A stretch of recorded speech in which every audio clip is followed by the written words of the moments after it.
Hi, welcome to Innovative Leadership, Co-Creating Our Future. I'm your host, Maureen Metcalf.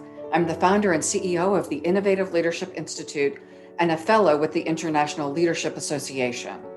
This podcast is part of a series hosted in conjunction with the International Leadership Association as part of their 2020 Global Leadership Conference, focusing on leading at the edge. At the Innovative Leadership Institute, we help leaders elevate the quality of their leadership and co-create the thriving future they seek. We assist them in navigating the disruptive trends they're facing, developing strategies to elevate themselves and their organizations to continually meet the challenges they face. I'm a regular contributor to Forbes and the lead author on an award-winning book series focusing on innovating how you lead and transforming your organization. Thank you for joining us today. I hope you enjoy the content. Today, we're going to talk about disruption in America's favorite pastime, leadership insights from a Major League Baseball president and CEO. So our guest today, I am delighted to share with you, is Mark Shapiro.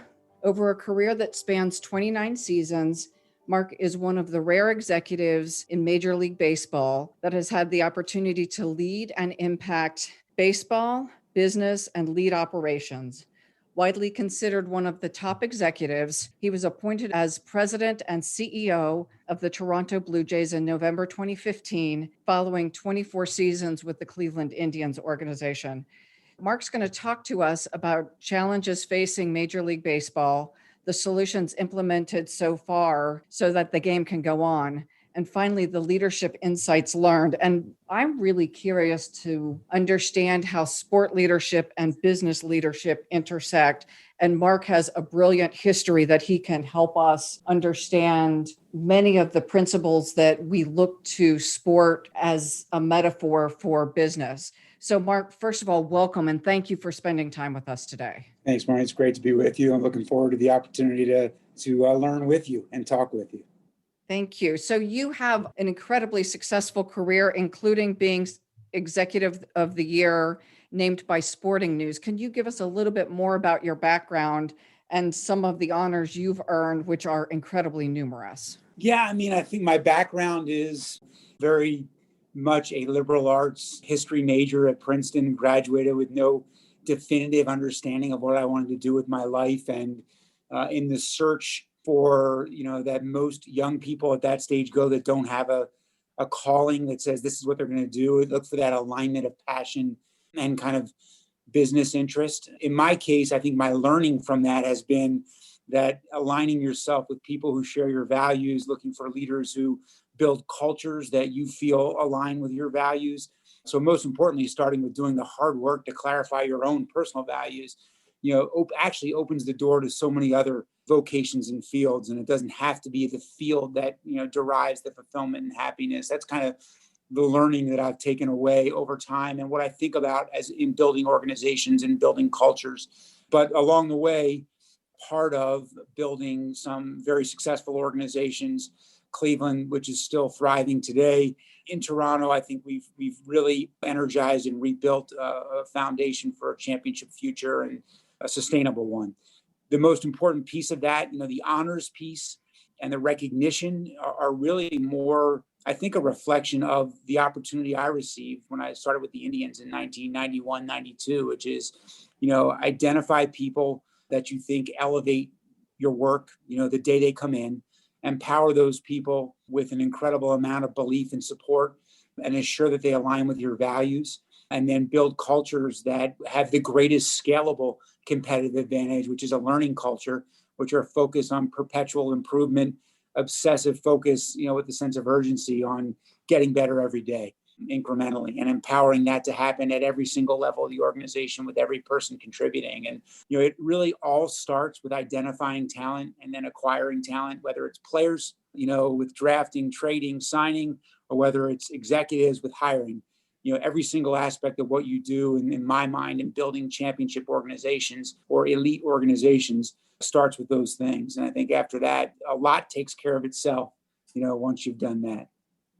So let's go to values. It sounds like that is an early foundation of everything you've done. And in our leadership development programs, that's the first thing we have people identify. vision and values. And it seems like it's just an exercise where you check stuff off. But if this is grounding characteristic upon which you base your decisions, it's not just a check sheet exercise. It's core to who you are and what propels you through a successful career. Yeah. A couple kind of overarching thoughts on values. Number one, as I think about them organizationally, they're what links the different functions of an organization. So obviously everybody tries to avoid the silos. Everybody tries to avoid that, even if there's excellent work being done, that it's not being done isolation, that there's connectivity between the people doing the work. So from a baseball operations standpoint, we identify talent, we acquire talent, we develop talent, and then we deploy talent, right? Like build a team. Those are the things that go into it. Those things happen geographically distant from each other. They happen functionally different from each other. What links those things are the values. We're looking for the same values and attributes and characteristics and traits in the players that we develop. How we acquire them, it's important that we factor that into the framework that we use, to make decisions on how we acquire those players. And in a world where results are so hyper focused on and randomness can impact short-term results, if you don't have that compass, and that's kind of what I would say each of us need, pulling back from organizationally to personally, values, when they're clearly defined, either for us individually or for an organization collectively, serve as that compass. That where do you go, not necessarily when things are good, but where do you go when you're struggling? How do you get back on course? How do you ensure that, you have the strength to persevere and move forward? So for me personally, it's not an easy process to go through, to kind of work hard to identify what your values are, because you're working to kind of separate out all the great influences of your life, your family, your the institutions you went to school, or the people around you, the community you're a part of, and you're looking to find those inherent things that make you, an individual, and then celebrate those things. And those are kind of the things that, this is what I tend to ask people: when you're happy, fulfilled, at peace, and content, who are you with and what are you doing? Pretty simple. Like if you're happy, fulfilled, think about those things. If you start to kind of chart those things out and build those things, you'll start to realize, okay, these are the things that are important to me. Those things often are the makings of what your values are. Are you willing to share with our listeners a few of yours? And I'm not asking for overly personal information, but you've been incredibly successful. And what I think I hear you saying is your values have contributed significantly to that personal success. And I'm guessing, especially as a pro athlete, you've been faced with opportunities to make some decisions that some of us are never faced with. And the fact that you are where you are leads me to assume that you've made mostly good decisions. Mostly good decisions. And when I haven't made good decisions, I've been certain to learn from them, and so use them as lessons rather than view them as mistakes.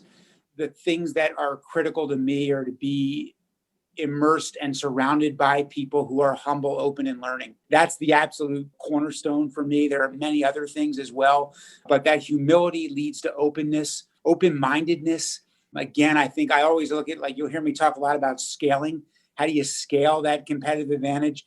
Open-mindedness in an organization will lead to all the words you hear people say, collaboration, that's what leads to collaboration. If you're open-minded, I think the things I focus on are, humility, humbleness leads to an open-mindedness. Open-mindedness leads to learning.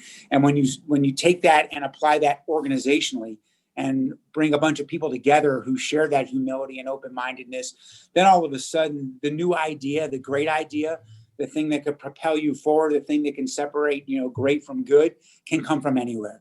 As opposed to when you're in a more traditional hierarchical culture where it has to be someone with a certain title and a certain office with a certain superficial set of experiences, you're closed-minded. Then you're only limiting to where those things can come from. And the learning is limited as well. So what I've found is when I'm most fulfilled, when I'm most energized, when I'm happiest, is when I'm learning, when I'm focused on getting better, when people around me are raising my standards and expectations because of the amount of energy, the amount of ideas, the desire they have to grow, develop, improve on a daily basis. And I think that only works if someone's not just looking for me to make every decision, to lead the way, but if we collectively lead, if we collectively take accountability and responsibility and ownership. So when I think about building organizations, those are the values, that non-hierarchical, that really collective ownership and accountability.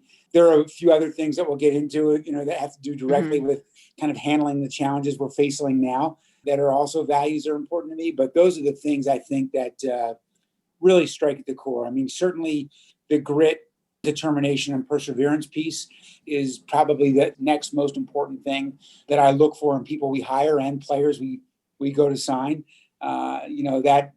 That I think obviously a huge amount of focus now organizationally, societally, educationally on those attributes. But as I read the modern research, it's one of those head nod moments for me that every great decision I've made on a hire, I always wondered when I think about myself, nothing really stood out, in my high school career or college career where someone would have said, this guy's going to be a star in what he does. But when I think about toughness, perseverance, determination, those were my star attributes. So I tend to gravitate towards those people. Let's talk then, and I don't want to focus the entire interview on the pandemic, but it sounds like another word that one could use to talk about the characteristics are you've created an organization that's resilient, that doesn't rely on any individual person or any specific process, that the humble, open, and learning means when stuff comes at us, we shift and we shift smartly. And then the grit, tenacity, perseverance says, of course, it's not going to be right all the time. And it's not going to be easy. Yeah. And you get your butt out of bed in the morning and you put one foot in front of the other. And some days it feels terrible. And some days it is terrible. But you still got to get out of bed and go after it every day. Yeah. And so how during COVID did the challenges that faced you, how as a leadership team and as a full organization, were you impacted and maybe impacted differently because of the values you set as an individual and as an organization? It's incredible to consider that, to think about that, especially to still be in the middle of being, to still be immersed in that now, knowing that I'm still, not in an office, not day to day, not sitting in rooms with people, collectively tackling problems. But when I think of the obvious things, the magnitude of uncertainty, the day-to-day overwhelming feeling of just not knowing, not only not knowing what our challenges are going to be day to day, not knowing with any finite understanding how long they'll last, how we're going to attack them. It's been a reminder of kind of two things that I think are important from a leadership perspective. And one is prioritization. I kind of view that. I have a 3-prong approach thinking about the baselines of leadership: awareness, communication, and prioritization. Prioritization is the one I don't find people talk about very often. Everyone talks about awareness and communication, but prioritization, you only have so much time. Is our most limited resource and the one we have no control over. So the ability to, from a critical reasoning, understanding kind of what do I have to do that's most important today. I think that dealing in the world of COVID, and how disruptive that's been, has caused me and us to reassess on a daily basis what's most important. And often what's most important is communicating with intent, and having to do that can never happen casually anymore. It all has to happen with a purpose and with intent. And so that we cannot take for granted any interactions. We have to really be so purposeful in all our interactions and so thoughtful about it. And how do you engage people and help people feel connected when, a large portion of the organization is not attached to work on a daily basis, does not have the same clear attachment anymore. So those have been a lot of the things that I think are so important. And then maybe just reducing that overwhelming nature, not eating the whole pizza, at one time, but trying to make it more digestible. And for me, the words I use for that are, okay, we're going to wake up in a sea and with a bevy of news hitting me in the face that I can't control. right? Like, when's the vaccine going to come? What therapeutics exist? How is each local and federal government going to handle, what we're dealing with? When's the border going to open up, by the way? When can we play in Toronto? Like, I can't control when the border opens up. I have games in Toronto instead of Buffalo, New York, being our home stadium. There are hundreds of things I can control. Some of those are just my self-care, right? Like, how much sleep am I getting? Am I still exercising? What am I eating? Some of those are the relationships in my life, the most important ones, the ones I derive, my lifeblood from, my children, more than anyone. And I think, reducing the things that you can control every day and thinking about some of those things in smaller bite-sized slices rather than, the entirety of it starts to make you feel like, okay, I always think about that with players too, like, control the controllable. Don't get caught up in decisions being made about you. Or an umpire's call, or the weather, or the field you're playing on. Think about the thousands of decisions every day that you can control. The way you go about your business, how you treat people, all the millions of things you can control. So, controlling the controllable, prioritization, those are kind of two things that, as we think about leadership, that we as leaders in the organization are trying to get those messages across, to the broader organization, not to get overwhelmed by the vastness of the challenges that we face. Let's pull back and attack the smaller ones that we can actually control. It's defeating if you start thinking about all the things you can't control. A lot of the reading and the conversations I'm having now are about that isolation, personal resilience, depression. And you've pointed to, actually, for me, I'm eating better than I've ever eaten. I'm working out more than I've ever worked out because I'm not running from hotel to airplane to conference room. Yeah. I never thought that spinach smoothies would be a foundation of my dietary regime, but every day the spinach and berry smooth, it's about, how do I feel healthy? And you're taking control. You're taking control of things you can control, so right. In a world where COVID didn't exist, you couldn't control the flights, right? You couldn't control the travel. You couldn't control the pace at which you were moving, but you did control your health. You did control the way, the decisions you were making on a business level. You weren't dealing with like the magnitude of being stuck and working from home, not being able to go to a restaurant, not being able to, you controlled other things. And now I think you're being forced to kind of, okay, I can't control any of those things. I can't travel the way I used to travel.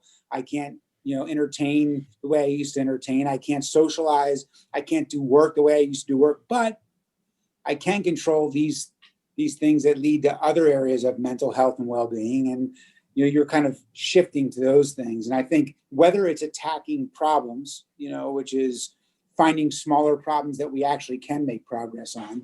And some of those challenges are just, okay, how are we going to communicate, in this world? How are we going to connect? How are we going to make people feel tied to what we're doing? How are we going to connect to our fans, when they can't come in the stadium and watch us play? There are things that we can make progress on and have direct actions on organizationally. So we're focused on those organizationally. And then individually, it's the things you talked about. It's personal well-being and health and controlling the things we can control on a daily basis in our lives. Because if not, we're going to be overwhelmed by that wave's going to come crashing down on us of things we can't control every day. Well, and you hit on one, and the language, I'm not sure I'm going to be able to repeat exactly back, but that we are much more deliberate and mindful in our communication. That in the past, and it's, as an executive coach, periodically I'm called in to help people fix things they have said that sounded different in their heads than they did to the recipient when it came out of their mouths. Not necessarily, or help them get awareness. Maybe that's what I would. That's what I would say to that. If it's coming out differently, they're probably not very self-aware or aware that people are talking to.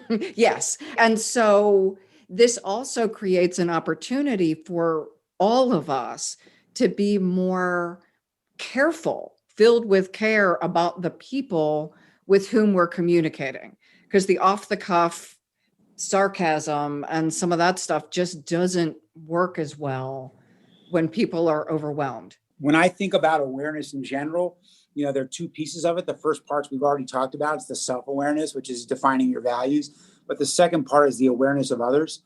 And, that really starts, begins, and ends with compassion and empathy, and truly thinking about like, who am I talking to? Not just how can they help, how can they be a vessel that helps me get done what I want to get done, but what are their goals, aspirations, desires, insecurities, fears. And as I'm sitting here, as I've started to think about when we have virtual town halls, right? Like we're having virtual town halls all the time now, something we never did before. And I'm thinking like, okay, 25% of these people are they're working harder than they've ever worked. They're engaged, they're energized. You may not be happy every day, but man, their sleeves are rolled up. They're fighting the fight with me, 25% are intermittently doing that enough to feel connected. But 50% of our organization, Maureen, they're sitting home waiting. They're just waiting for us to get back to playing baseball, because right now, the things that we do normally are just not happening. And so, our job becomes so much, how do we think about those 50% of our organization, help them feel connected, help them feel empowered, help them feel some hope, right? And that walking that tightrope between transparency and hope, we still need to be honest, but we also need to be hopeful and optimistic. And that tightrope of transparency and hope is, man, you talk, what's my biggest challenge? That's my biggest challenge. How do I walk? How can I be, my nature is to be flat out, honest, straightforward, but I've got to do that and still be hopeful and optimistic, which I do feel. I do know, hey, it's going to end, by the way, 100%, not maybe, 100%. We're not in this for life. And so things will get better. Things will get normal. But in the meantime, we have had to lay people off. We did lose over $100 million last year. We are going to lose that again next year. We don't have fans here. We don't know when or how things will get better or get back. And so it's a balancing act. It's a big challenge. I think you hit something that for me has been a learned skill. I grew up in finance and economics. We're not taught to be optimistic. We're taught, and I was a consultant. I'm paid to find problems. People don't pay me to be hopeful. They pay me to identify risks. Right. So it's been a learned skill for me to both feel it, the self-awareness, and convey it. I'm doing a trends presentation tomorrow, and some of the trends aren't optimistic, as you've said. Right. And yet, with every one of these things, there is a positive that can come out of it. But it's keeping the mind of opportunity, the mind of hope, back to learning. You've said humility. With all of that, we're at a turning point in so many ways that we can solve some of the world's biggest problems in the next 5 years. And we're going through a time that if you've lost your job, it's incredibly painful. It is. What you said resonates with me. I mean, I tend to not need the flowery, optimistic, hopeful, pumping up. I tend to want to just dive in, and I feel strength by attacking the problem and coming up with it. But I think what this has forced me to do is think about all those other people and how they need to be tied in, how they need to feel hope, and really transform my leadership to that moment. That's a brilliant insight, and goes back to the self-awareness that each of us, no matter how good we are, and you're obviously incredibly successful and you've been recognized in a lot of ways for that success, and the role modeling for everyone listening who aspires to be you, that you're still learning and improving, even though you're top of your game. Yeah, I mean, the biggest thing I would have for anyone that aspires to have the role I have or be in the career or be a leader is, it's not about me. That's what I would say. Like, it really truly is about, I am just the sum of all the people that, I work with and that I empower. And so while I have a role to play, creating frameworks, articulating values, helping us shape, a vision in an organization, the work being done is not by me, and the intellectual power is not by me. And there's no Wizard of Oz behind the screen. Our conventional society tends to want to create the myth of the great leader. And in reality, I think a great leader is merely a reflection of a great organization. That is a brilliant comment on that tone, or on that comment. A great leader is the reflection of a great organization. And I would say both ways. a great leader also creates a great organization. So on that note, I'm going to ask our listeners to think about who is the greatest leader you can think of as defined this way, not defined some other way. And what is that greatest organization? Or the flip it, and what is the greatest organization you know? And does that organization have a great leader? We are with Maureen Metcalf and Mark Shapiro, and we are talking about leadership in Major League Baseball, but also just good leadership. Mark is talking about the kind of leadership that excels, whether you're in baseball or a prime minister or a community or a business. So, Mark, we are recording this in November 2020. So people will be listening for some period in the future. So we don't yet have, well, the announcement this morning was there's a good vaccine that should be available soon. So that is optimistic. The US now has a president, we think. Whether you like them or not, there is certainty in knowing who it is. We've got a divided Congress. So again, whether you like it or not, there is a level of certainty that says our policies aren't going to flip completely upside down. And we can all now make plans, whether you're in the US or a trading partner with us or another government or business that is global. So for all of those, there is something to be optimistic about just in the certainty we can plan. What are you focused on right now? Well, I mean, I think, listen, when I get that question, there are two sides of my brain that kind of react to that. So there's a piece that's just very functional, thinking about, I'm focused on a return to baseball. I'm focused on, preparing as if baseball is going to happen next year, signing players, budgeting, all the things that go into an organization, the planning and strategy and execution for what's going to make us a championship team in 2021. And then the second side of me says, well, I'm focused on the things I'm always focused on, and that hasn't changed, which is the attributes and traits that I think, identify and are core to being a sustainable championship organization, which are, identifying talent, bringing talent in, ensuring that talent is, really empowered to contribute, making sure everybody is aligned behind a common set of values, and that we are, constantly focused on improving and getting better and challenging each other, to get better and look for competitive advantages and opportunities to beat people, by the way. So I'm not just a touchy-feely, I want to win. I'm a highly competitive person. But, so I think that the things that I think are so important to, the sustainable championship success, those attributes and traits, making sure that we don't get too far away from those, making sure that survival mode doesn't cause us to deviate from, improvement and learning and elevating standards and expectations, and obsessively finding competitive advantages or inefficiencies in our market. We still need to focus on those things. And so we need to still function at some level of normalcy, knowing that is coming at some point, and being prepared and in the meantime working towards that. So I've got kind of two hats. One is kind of the crisis management hat, making sure people take care of themselves, that their mental health is good, that they're staying connected, that they feel part of things. And the other part is driving that competitive tenacity and making sure that we are moving towards a world championship for Toronto and all of Canada. Which is really exciting for Toronto and all of Canada, obviously not so exciting for your competitors. Hopefully not. So what do you do that you're willing to share? I realize some of this is competitive advantage.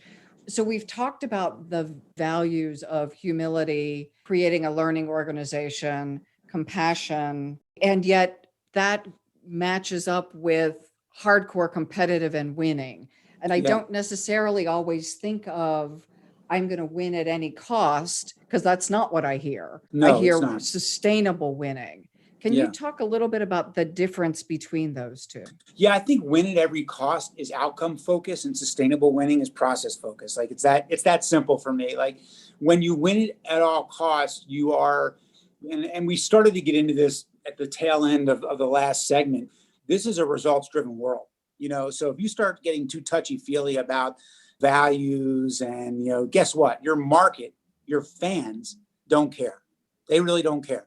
They don't really care. They just want you to win, and they don't care how you do it necessarily. So the values, if you really believe in, and I tend to believe and have experience personally with the Cleveland Indians for a long period of time, competing in a landscape of Major League Baseball against teams that had 2-3x the resources, or in the AL East against the Yankees and Red Sox, teams that have double our resources in Toronto, that the best way for us to overcome that objective challenge, that objective reality, is the culture. That culture, people say, culture eats strategy for breakfast. I say culture is our strategy. Culture is our strategy. Like that's how we overcome, what seems to be insurmountable objective challenges and odds. So for me, I don't view it to be just some touchy-feely thing that brings people to me and me to people. I view that to be, that's at the core and the lifeblood of what creates a sustainable organization that elevates our process, that creates systems that are cutting edge and better and keep getting better all the time, that engages and involves 1,000 incremental efficiencies instead of one decision or one leader or one person or one framework, that we're not just relying upon a model that says this is going to spit out the best answer. We're relying upon people creating dozens of models that say we're going to be great in all these little areas that help us overcome a team with 2 times the resources of us. So when I talk about it really being for competitive reasons, it just so happens that the values align with what I believe to be the competitive reality. Well, and my assumption is that's why you're good. That's why you're winning. That's why you're getting not only championships, but also recognition as the top executive. Some of that hopefully comes from developing people too. I tend to think like the lasting legacy is not just hardware, rings and trophies, but, the people and the relationships and the leaders that you develop. And so it's a little bit karmic. It doesn't feel good to have people leave you. And a lot of times what I've found is people choose to stay with you regardless of having received incredible opportunities. And when someone does leave, I view that as a celebration, something to be proud of, something to say, that's a great thing. And that's going to continue to make people want to work for the Cleveland Indians or want to work for the Toronto Blue Jays, because we have this reputation of committing to our people authentically and genuinely to their development. That's I kind of view it as a covenant, right? I expect really good work, by the way, really hard workers, really high quality of work, a really strong commitment and an engagement and involvement that transcends this is just not kind of what you do. It's who you are to some extent, right? Like we love what we do. Mm-hmm. And at the same time, what I promise is that we organizationally will commit to helping people achieve their goals and their aspirations and their desires, regardless of what they are. So, like you said, we have to know what those things are, by the way, but we also need to commit to helping people get better and improve. And a lot of times empowerment just does that naturally through the cycle that we go through, but I think actively doing it too. I've talked to executives in multiple industries, and similar comment about the culture, that's the secret sauce. In my example, you can read my books. There aren't many secrets about what I do, but doing it with me is different than doing it with someone who read a book. I don't think there are any secrets. I don't get caught up in that at all. I mean, the discipline of actually executing is the secret, right? Like anyone can have good ideas or thoughts, but do you have the discipline of actually and that gets back to what we just talked about, when a shortcut presents itself that causes you to compromise your values, or, a short-term result can be achieved in a way that kind of deviates from your strategy and plan. And most importantly, your values. Do you take the shortcut, or do you continue to stay the course? What's at the core of your identity and your values? And so, the discipline of actually, I don't think there are any big secrets, but I think that the ability to not let other people's opinions, not let that criticism, not let fear and insecurity derail you from consistently focus on getting better and in the same set of decisions and values, that's what can undermine. I appreciate, and I think you said earlier, the soft skills, and it's not being an either or, but you've got to be just dead on your game, because when you hit the field, you have to win. And those values help create the culture that augment good skills. Yeah. And one thing about sport, and maybe this is why it does present a powerful model for business, is that, it's funny, sports, our businesses are at a individual team level so much smaller than probably most of the organizations you deal with, right? Like we're $300-400 million. We're a mid-sized business. We're not $1 billion, we're $1 billion industry, but we're not $1 billion business like Fortune 500 companies. Yet almost none of those Fortune 500 companies walk into the coffee shop in the morning, their kids' school, turn on the radio and hear someone criticizing the work they're doing, pop on the computer and see 30 blogs and 5 newspapers that are publishing articles criticizing the work you're doing. So I'll tell you what, if you're not certain of who you are as a human being and a person, if you're not clear as to who you are as an organization, then that criticism that can really start to create fear, worry, and doubt. And that fear, worry, and doubt can start to change the behavior, and that behavior change can start to undermine the core of who you are and who we are as an organization. So that clarity, that short-term criticism, short-term results are not going to define me or us, has to be so important and so rock solid. So I do think, like, if we can do that in sports, a business that may have to get evaluated by a stock every day, that is but doesn't have to deal with the same level of scrutiny publicly and feedback publicly that strikes at who you are as a human being. It's a great test, and if you want to be sure of who you are as a person, then you better be able to open up Twitter or Instagram and know that there's going to be 40 people just every minute of the day crushing you because of a decision you made. Think about that. That's not easy. Yeah, I'm glad I'm not you. Well, but I feel incredibly fortunate to be able to do that. And I never take that. I take that seriously because it's how much people care, but I never take it too seriously as a reflection of who I am. It's what I do. It's not who I am, Well, and my sense is, again, for you, and I don't know the industry overall, and I assume there's a range of competent and incompetent from this lens, but that your ability to keep in perspective has to do with your emotional maturity, that you're able not just to compartmentalize it, but process it. And it just doesn't leave a residue at the end of your day. It's part of the landscape that is, I think we all have it in different ways, but to your point, someone attacking you as a human being in some cases, because they didn't like a decision you made. Right. Many of us don't get that quite as overtly. I think like something you've mentioned the word, and we both mentioned independently, awareness is such an important thing. Because listen, like, I'm not going to tell you it doesn't bother me. Like, I'm human, right? Like you see someone, like, I always love my son. I have an 18-year-old son. He wants to debate every person because he knows the reasons, and he wants to prove to them that they're wrong and there is a reason for every. And oftentimes in my job, we can't say the reason because it had to do with an injury or some behavior that we can't damage a person by openly saying, well, we traded this guy because he was a terrible teammate, treated people terribly around the organization, and was created a dysfunctional locker room. We never say that, right? So we have to just say, the guy wasn't a good fit, or, we felt it was the right time to make a change, or we were very anecdotal and kind of loose in our communication of those things. And it really, when you're dealing with a criticism and you know the reasons you made a decision, it causes you to kind of say, yes, it bothers me. Yes, it creates some immediate reaction, and then pull back. Is this really a reflection of who I am or what's important?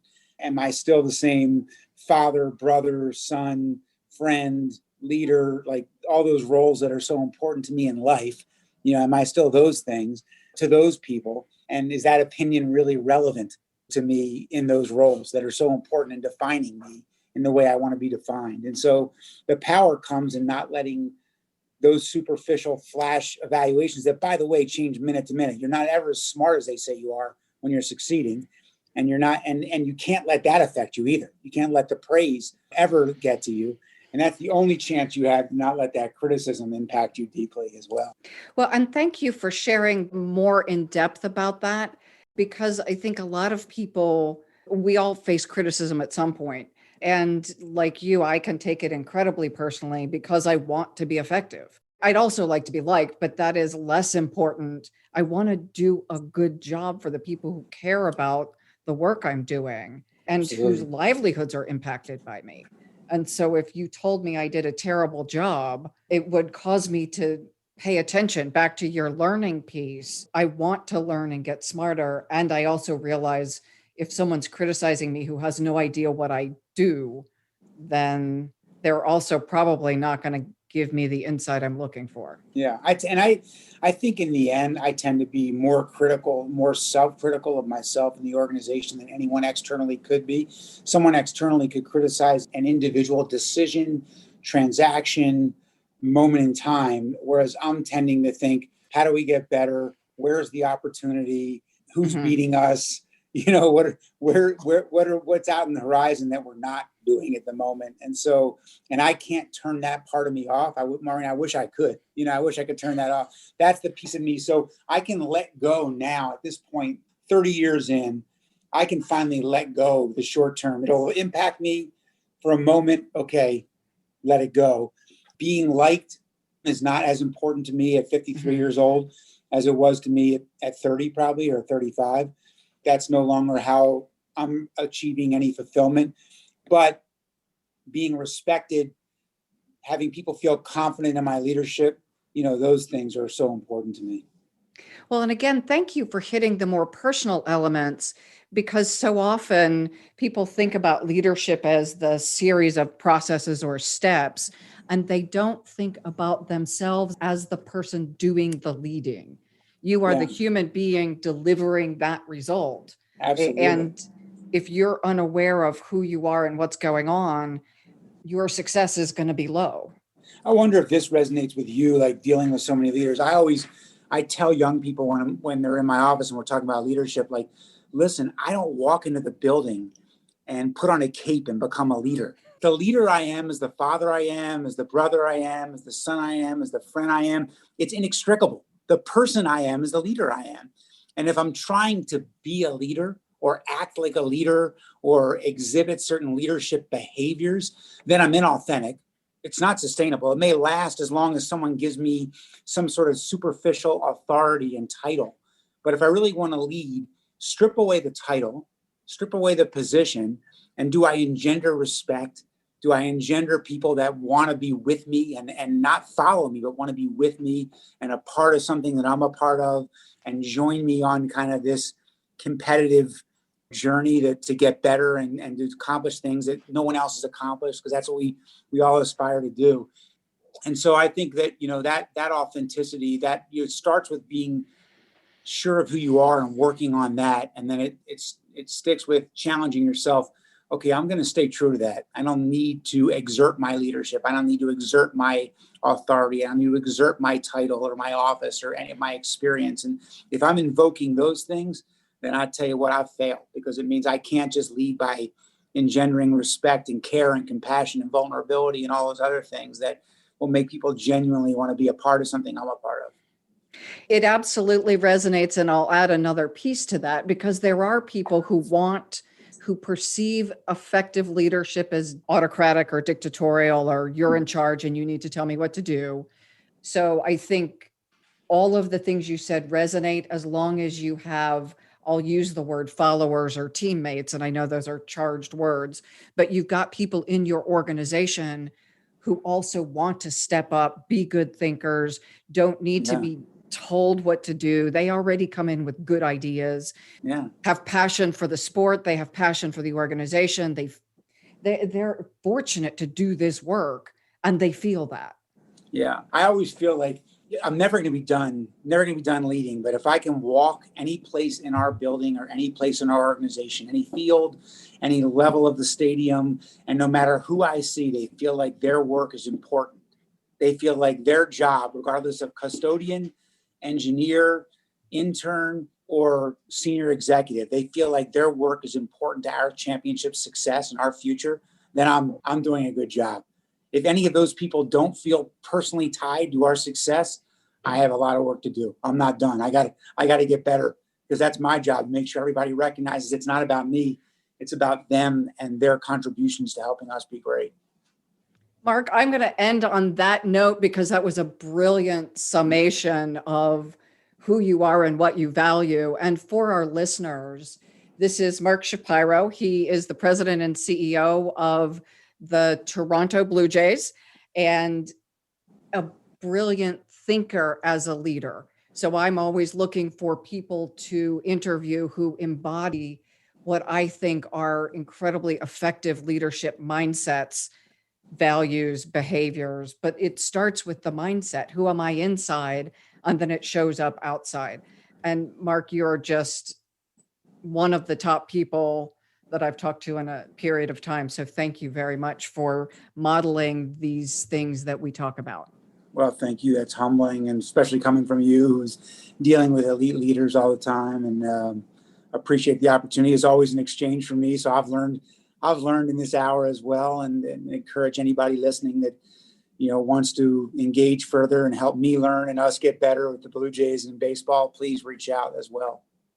And how would someone find you if they reached out? Yeah, just my email it's one of those ones that's a trick because it's not a trick. It's just mark.shapiro@bluejays.com, mark.shapiro@bluejays.com. Just feel free to drop me an email. Thank you, Mark. We're delighted to share the wisdom from the International Leadership Association 2020 Global Leadership Conference, Leading at the Edge. We encourage you to join for additional conversations.